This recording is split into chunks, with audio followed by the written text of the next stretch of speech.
நான் இந்த ஜெப நாட்கள்ல ஒரு சின்ன சம்பவம் சொன்னேன். ஒரு முறை ஒரு பெரிய எட்கர் அப்படின்னு சொல்ற ஒரு பெரிய இசையமைப்பாளருக்கு முன்பாக ஒரு இளம் பெண்ணை கொண்டு வந்து நிறுத்தி அவள் பாடுவதை கேட்கும்படி சொன்னார்கள்.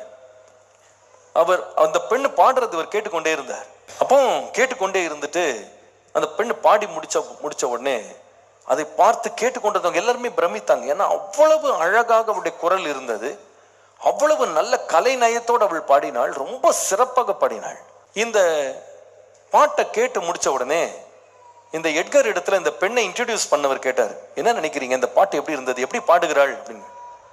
அப்போ உடனே அவர் சொன்னாரா, இந்த பாட்டுல அந்த ஒரு சோல் இல்லை, இந்த பாட்டுல என்ன இல்லை, சோல் அல்லது அதுல ஒரு அழுத்தம், அதுல ஒரு கனம் இல்லை, ஒரு கனம் அந்த பாட்டுல இல்லை. அவர் சொல்லிட்டு சொன்னாரா, இவ வாழ்க்கையில இவளுடைய வாழ்க்கையில அவ ஒரு பிரச்சனையை சந்தித்துட்டா அப்படின்னா அந்த கனம் வந்துடும் சொன்னாராம்.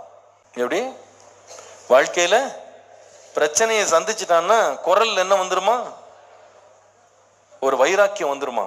எப்படின்னா இவ எப்படி பாடுறான்னா, வசதியா இருக்கிறா, நல்ல ஒரு பள்ளிக்கூடத்துல படிச்சா, பயிற்சி பெற்றா, பயிற்சியை வச்சு பாடுறா. பயிற்சி வச்சு பாடுறது மூளையிலிருந்து பாடும். ஆனா இருதயத்திலிருந்து பாடினா வாழ்க்கையில் அடிபடணும்.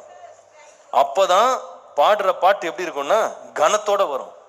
அதை கேட்கறவங்க உள்ளெல்லாம் என்ன பண்ணும், அசையும்.